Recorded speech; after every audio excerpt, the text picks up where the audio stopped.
What we're going to do is look at the chorus and outro to Peggy Sue. The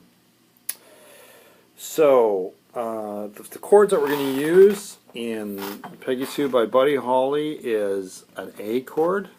Let me just back a bit here. Sorry, folks. So we have an A chord. How you make that A chord? Second finger on the fourth string, second fret, third finger on the third string, second fret, and then pinky on the second string, second fret. You can play it that way. You can play it with first finger, second, and third. You can also make it like a D chord. That's another common way of doing it. Okay, if you can see that. The next chord is, let's see, F chord. Now we're going to play. Yes, there's an F chord in this song, and usually associated with the F word. Now, everyone who plays an F chord doesn't like it. First finger is going to bar across. Now I'm going to show you two versions of this. I'm going to show you Buddy Holly's version first and then the easy way. If you want to be authentic, then we'll do it the Buddy Holly way. If you don't want to be authentic, that's cool too. First finger, you're going to bar across the first and second finger. The second finger, make sure you're playing on your fingertips. Now to do that bar, by the way, keep it close to the fret and use the side of your finger. Second finger is going to go on the second string, third string, second fret, and then the third finger, actually we'll do the Buddy Holly way first. So I want your pinky actually on the fourth string, third fret, and then your third finger on the fifth string or the A string, third fret. You want that first finger ahead of the... Now what he does is he throws the thumb over top. Okay, so that thumb is now playing the sixth string on the first fret. Okay. Let me see what else we got here. Okay, E chord. We finally have an E chord here. Second finger is going to go on the second fret on the A string. The third finger is going to go on the D string on the second fret, and the first finger is going to go here on the G string or third string, second fret. We play all six strings for that. Remember, be accurate with your right hand. Now, all downstrokes. There's two ways of playing this. There's two guitar parts in that. There's one acoustic part, I believe, is going. Let me think about this. So look at the transcription. Guitar two strums downstrokes. So the acoustic part is doing all downstrokes, or you can, and the other electric guitar part is doing down and upstroke. So you can go like this. Now when you see Buddy Holly play, he is doing that live, all downstrokes. Now, here's how it goes. I think that's all the chords we need. Alright. So we play an A chord for 2 bars. Remember, we're doing all downstrokes with this hand, so I don't have to... So we're going to go A, 1, and there are 8 notes, so counting 1 and 2 and 3 and 4 and is 1 bar. So A, 1, I'll do the slow, 2, making sure you can see it too, that would help. So we're going to go A, 1 and 2 and 3 and 4 and 1 and 2 and 3 and 4, and I'll make the Buddy Holly F here, or it's almost a Hendrix F. 1 and 2 and 3 and 4, and then back to A. Half 4 bar. 3 and 4, and then we go to D. 1 and 2 and 3 and 4, and another bar of D. And 2 and 3 and 4, and here we go, half a bar of A. 1 and 2 and half a bar of D. And a full bar of A. 2 and 3 and 4, and then E. 2 and 3 and 4, and D. 2 and 3 and 4, and plays A for half a bar, D for half a bar, A,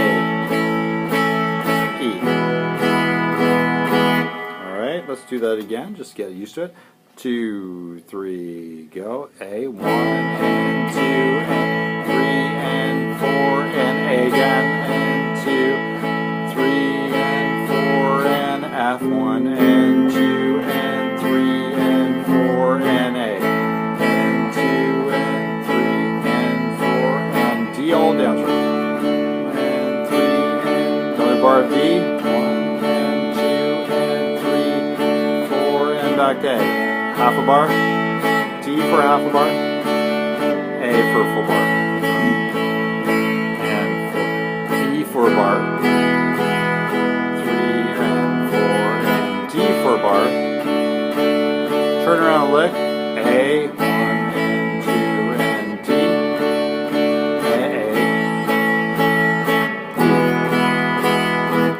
A. So that is the chorus, all right? And then finally we have the verse outro. It's going to use A, D, and there's a new chord in there that Buddy Holly's going to play. It's an A7 chord. It's not going to be this A7. It's going to be this A7. Something the Beatles stole from. You can always hear that. I don't remember my favorite voicing. I don't know why. I just don't like the 7th on the top. This is the flat 7 on top. I don't like it. It's me. But you know, you've heard there's some Beatles song goes my.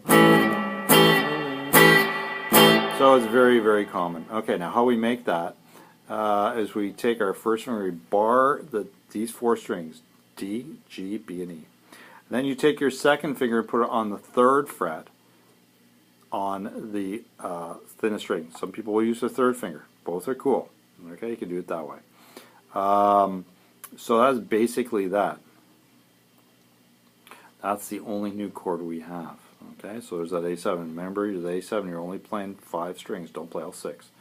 So we'll start off same strumming pattern. I don't have to do anything there. So I'm going to go A, 1 and 2 and 3 and 4, and then D, 2 and 3 and 4, and then A, 2 and 3 and 4, and A7, and 2 and 3 and 4, and then back to D, 1 and 2 and 3 and 4, and D again, and 2 and 3 and 4, and a half a bar of A, half a bar of D, and 4 and A, full bar. And then E for full bar, 3 and 4 and D for a full bar, and 3 and half a bar of A, D, A. And now he tags it, so he goes back to E for a full bar, and 3 and 4 and D for a full bar, A for a half a bar, D for a half a bar, and A, half a bar. Alright, let's do that outro again. That is the verse, outro verse, okay? So we start with A. 1 and 2 and 3, let's count it. 1, 2 and 3, and go now. 1 and 2 and 3 and 4 and D, and 2 and 3 and 4 and A, and 2 and 3 and 4 and E, A7, and 3 and 4 and D, and 2 and 3 and 1 and 2 and 3 and 4, back to A, and half a bar of D, A, and 2 and 3, then we have E, and 2 and 3, D, 1 and 2 and 3, and half a bar of A, and 2 and half a bar of D, full bar of A, tag it, E, 1 and 2 and 3, D,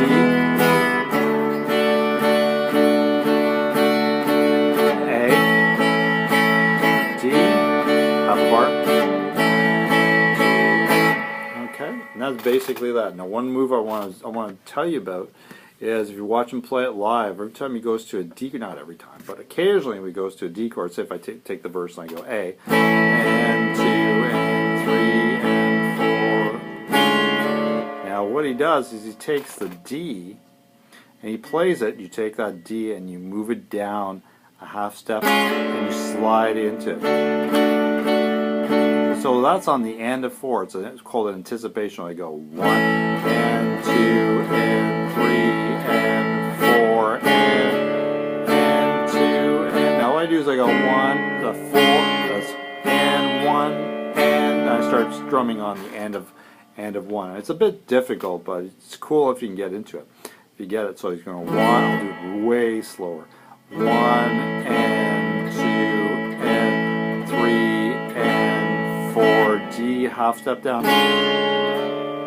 And 2 and 3 and 4. Let's do that again. 2, 3, go.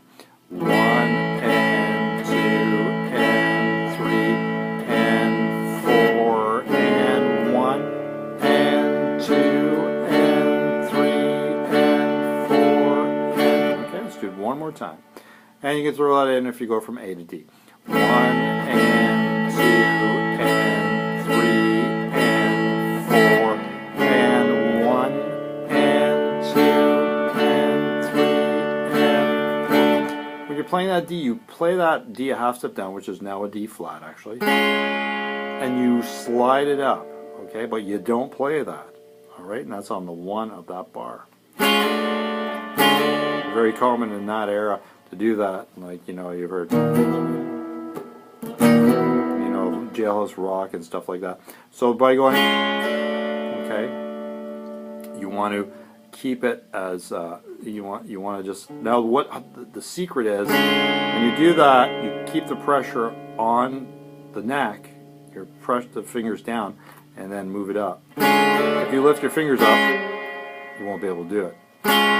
So you want to just keep it, just practice that.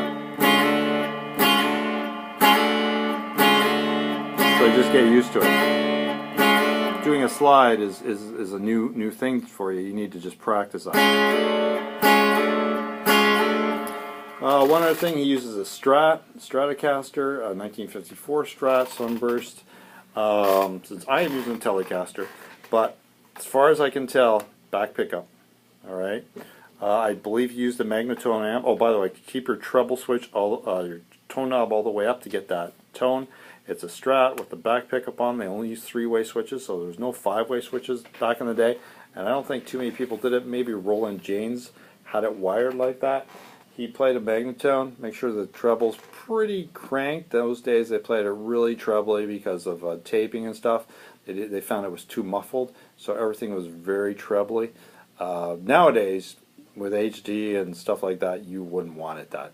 But have the treble. I mean, I think I read somewhere that they would crank the treble to 10 on a Fender amp or a magnetone. So I think he used a magnetone amp. For picks, I believe he used medium-sized Gibson picks, so something that represented like this. Now, this is not a Gibson pick, this is a Herco, but it'd be a medium size. And I think he played a heavy pick, or it might have been a medium. I have to take a look, so don't quote me on it. But it was a black Gibson pick. Not like it matters any, but if you're interested in that sort of stuff, if you're a geek or a nerd, guitar geek. Anyways, I hope that helps, and we'll see you next time. Bye-bye.